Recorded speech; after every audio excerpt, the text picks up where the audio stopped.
It's staggering.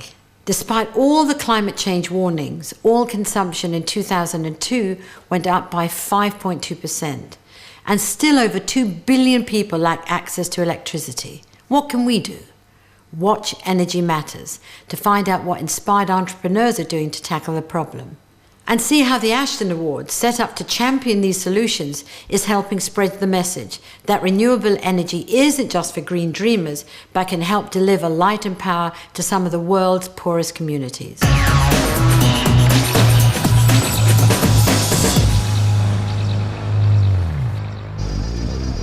Hyderabad, a city thriving from India's rapid economic growth. But not everyone's feeling the benefit.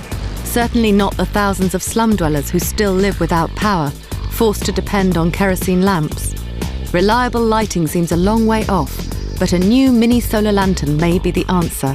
It's called Aishwarya, after India's Miss World. Small is always beautiful. It is not only beautiful, it lights up the world.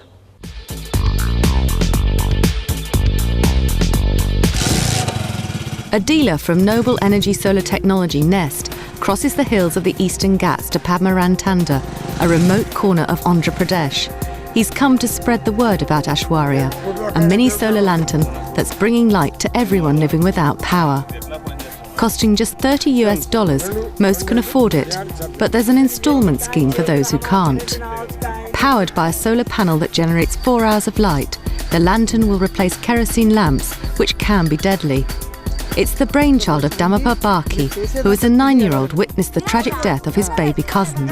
What happened that night was that a 15-days-old baby burnt alive because of the kerosene lamp that fell onto a bed and engulfed the whole bed, and then the baby died alive and leaving the mother with severe burns. And solar mini lantern is purely to replace the kerosene wick lamp, and in the millions and millions of households where this killer kerosene lamp is being used. Having light in the village makes a huge difference to everyday life, especially at mealtimes. Now with the light, we don't have any problems with insects crawling into the food, so whatever we are eating now has no bugs.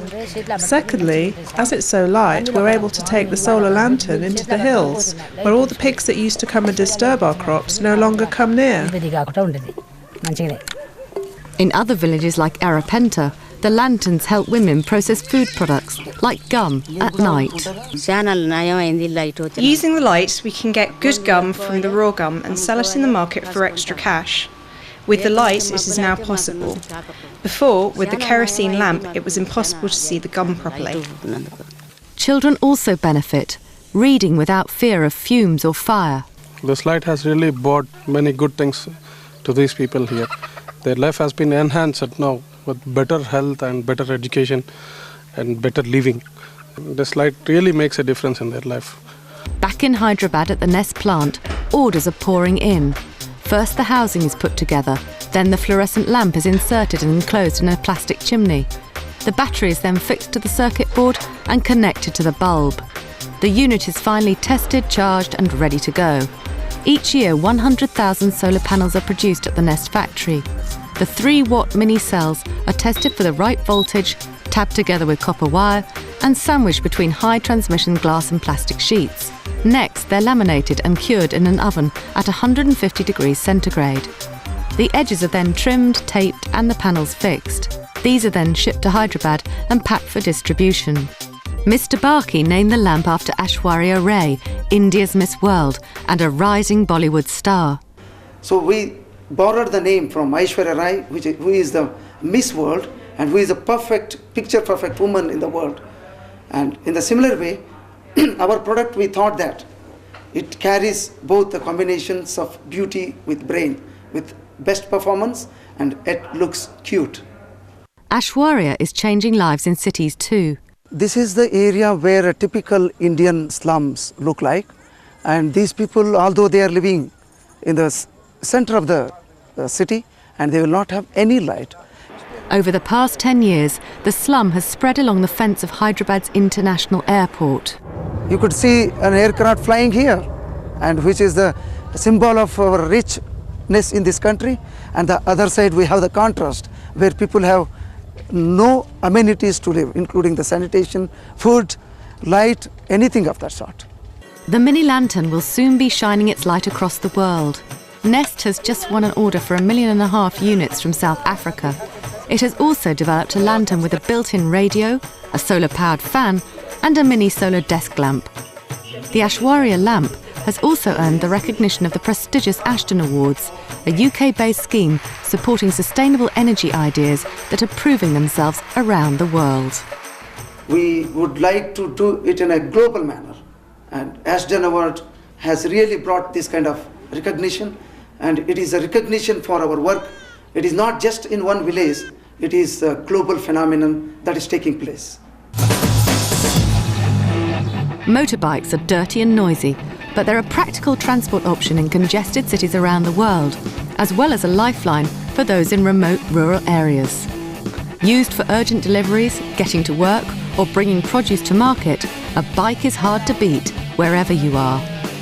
Now a prototype using a new energy source is set to change the image of the motorcycle and offer a glimpse into a cleaner, greener future. The MV bike is powered by electric motor, but there's no heavy battery or charging from the grid. Power comes from a state-of-the-art hydrogen fuel cell. The MV bike is a lightweight, fun-to-ride, proper motorcycle at the cutting edge of the use of fuel cell technology with no compromises. This isn't a bike that has simply fuel cells attached to it. This is a bike that's been designed in and around the fuel cell architectures. Fuel cells use the reaction between hydrogen and oxygen to produce electricity. The only waste product is pure water vapour. This fuel cell, known as the core, has taken 15 years of research. It produces 1 kilowatt of power. The emissions for the MV bike are zero. We actually produce water vapour, that's all. The bike is not a toy. It's designed to be a workhorse, not just in the city, but in remote communities as well. The key thing about remote communities, particularly in developing countries, is that there's very little infrastructure, either in terms of roads or in terms of power. And this vehicle has been designed to be used both on paved roads and also quite rough roads. So as a solution, it's immediately practical. But the key thing is the core unit that powers the vehicle can also be used to power other things in people's lives. With a top speed of around 80 kilometres an hour and a range between fill-ups of about 160 kilometres under city conditions, the MV could be a practical solution to urban pollution. This is a serious contender once it gets into manufacturing for the mass markets, particularly for the Asia-Pacific market, where light bikes are going to make a big difference. But at the moment, the greatest barrier to progress in fuel cell technology is filling up. Hydrogen may be the most abundant element in the universe, but not in the average petrol station. It's reckoned that technology will soon allow anyone to extract hydrogen fuel from organic matter, biomass. We have shoebox-sized hydrogen generators that can take the next generation of fuels, biofuels from wheat or from various crops, and produce hydrogen from them, out of which we can produce power. We can use liquid hydrocarbons, but we can use alcohols like ethanol, like methanol. Our job really is to design the technology in such a way that can use multiple fuels. If and when these technologies come onto the market, the MV bike and the fuel cell revolution will truly be underway. Rwanda, a beautiful country with a troubled past. Following the 1994 genocide, thousands are serving prison sentences or awaiting trial for the most horrific crimes. But these overflowing prisons also face the more mundane challenges of any large institution. Prisons are like highly concentrated towns. You talk about thousands of people in a very small place. In the case of Rwanda, talking about surface per person doesn't make sense here. It's ridiculously small, and problems of sanitation are huge. Access to clean water, disposing of sewage and deforestation are some of the biggest problems. With some of Rwanda's prisons holding 5 times the intended number of inmates, it's not surprising the original septic tanks and settling pools couldn't cope. The fetid landscape and stench were just part of the problem. More serious was the danger to the environment from contamination of watercourses and deforestation caused by the huge demand for fuel wood. In an effort to avoid catastrophe, the Kigali Institute of Science and Technology, KIST, developed a way to turn human sewage into biogas on an institutional scale. This cleans up the waste and creates a sustainable energy source. Natural fertiliser is a bonus byproduct. The breakthrough has won KIST an Ashton Award for Sustainable Energy. We can turn the human waste, which is polluting the environment, into usable gas, the biogas system, whereby they can use it for cooking. And we started with Cyangugu, where there was about 7,000 prisons. We have now covered 7 prisons, and we hope to cover all the prisons. Ania Kamaru was the engineer who designed the system. How the system works, you get fresh material from the toilet and they go through a drainage system and it has to enter the anaerobic system. Anaerobic system is an enclosure where you don't have air because the bacteria which produce gas, they don't like oxygen. Now, with the inoculation mechanism, you are mixing the old stock with the fresh material, which is the secret behind the success of this kind of technology. Once the biogas plants are up and running, they need little maintenance and should last for over 20 years. The biogas is used to power stoves and provide manure for crops like bananas and coffee. In the grounds of Cyangugu, they've used the manure to create beautiful gardens. As you see, there's no smell at all. That I would tell you before the construction of this, the smell would go beyond our borders up to Congo. People, you see, would taste the smell of the prison around here. So the villagers now, some leaders around, sometimes they come here just to watch the view, the nice view behind you. Not only is the gas clean, free and a renewable energy source, it's relieving pressure on forests. In the prisons where KIST has installed biogas, they've cut fuel wood consumption by up to 60%. Just as important, you can do it anywhere. You can do it in schools, you can do it in hospitals, you can do it in a military establishment, you can do it in refugee camps where they use a lot of wood. And we also train our students. Now, this month, I've been told I am free to go back to my village. KIST came here to build the biogas system, and I've studied and learned how to do it. Later, I will visit my friends at KIST to get work. We train other private people to carry out the same work. And that way, we are, I think, able to save the environment, at the same time use the energy for their cooking and lighting. To make sure the KIST biogas project is sustainable, knowledge has to be shared. Once people learn how to develop biogas plants, it's a viable option for private enterprise. Anyone will be able to use human as well as livestock waste to produce biogas as a renewable, clean energy source. Fantastic. Motherwell, Scotland, the world's largest waste oil biodiesel plant, designed to turn old cooking oil into diesel fuel. This plant is set to produce 50 million litres of the liquid gold every year. It's a simple chemical process, but no one's ever tried doing it on this scale. Using vegetable oils to make diesel fuel is not new. But using waste oil from the catering industry has the extra benefit of getting rid of troublesome waste while creating greener fuel. 3 years ago, Hands-On visited a pilot project, producing diesel fuel from 138,000 litres of waste oil and fat from the fryers and rotisseries in Asda supermarkets. It tapped into the millions of litres of waste oil and fat produced in the UK every year. This relatively small plant filtered and refined waste oil to produce a fuel you can put straight into an unmodified diesel engine. Oil was chosen by nature hundreds of millions of years ago as a storage mechanism for energy. And nothing else on Earth packs quite so much punch. Nothing. In fact, There's very, very little difference between the energy content of a litre of petrol or diesel and a litre of vegetable oil or biodiesel. It is virtually the same. This is completely clean, 10 times less toxic than table salt, just to prove the point. 60 mils. Lovely. It tastes like cream, very pleasant. Go on, be a devil. Anybody want a drink? Where you going? Come back. Do you like some? That will be going in my car in a minute, yeah. The latest development is Argent Energy's state-of-the-art plant in Scotland, big enough to process half of all the waste oil collected in Britain alone. Each year in Great Britain, around 100,000 tonnes of cooking oil are collected, used cooking oil are collected. We've got the potential to use around 50,000 tonnes of raw material in this plant, which is going to be a mixture of used cooking oil and tallow or animal fats as a byproduct from the abattoir industry.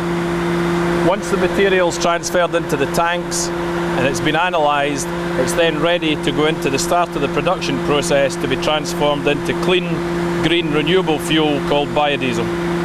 At the heart of the process is a simple chemical reaction using methanol. All the byproducts have a use. There are 3 end products from the whole process. The major one is biodiesel, so we produce about 50 million litres a year of biodiesel. Secondly, glycerine, about 5,000 tonnes of glycerine. And thirdly, an agricultural fertiliser, potassium sulphate, about 1,000 tonnes of that.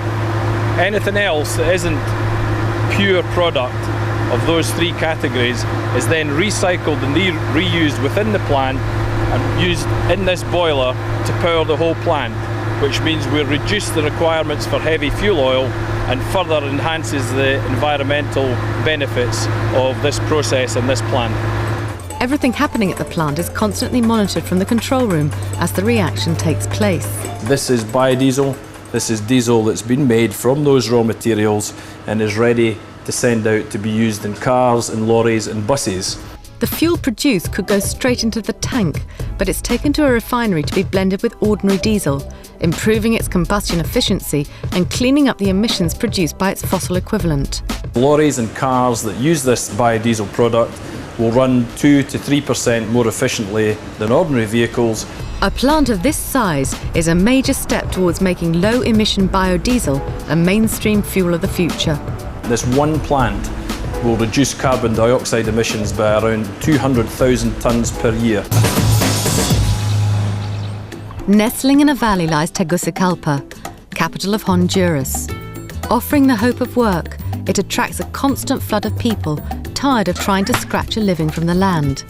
Yet with nearly 1 million inhabitants, the city's natural resources face an unprecedented threat. People come from the rural areas and cut firewood like they used to do in their old houses. And when they move here, they continue with that rural tradition of cooking with firewood.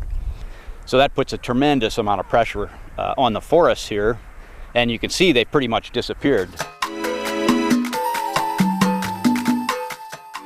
Demand for wood, needed to fuel traditional stoves, was on the verge of creating an environmental disaster. So the Honduras Association for Development, ARDESA, approached Trees, Water and People, a non-profit group specialising in forestry protection. But slowing deforestation wasn't their only aim. Open cooking fires are also a serious health hazard. ARDESA visited many local homes to carry out 24-hour tests on the amount of toxic smoke in kitchens. Este filtro lo que hace es que capta partículas. This filter captures the particles floating in the air. For example, there are tiny particles that can get into our lungs and make us ill or cause us problems. The result shows clearly on the filters. Women and children were inhaling toxins equivalent to smoking 2 packets of cigarettes a day. Children from when they're born they suffer because we cook while pregnant and we inhale the smoke. It's as if the baby had smoked, so the baby is born with respiratory problems because the smoke has caused lots of damage. Donna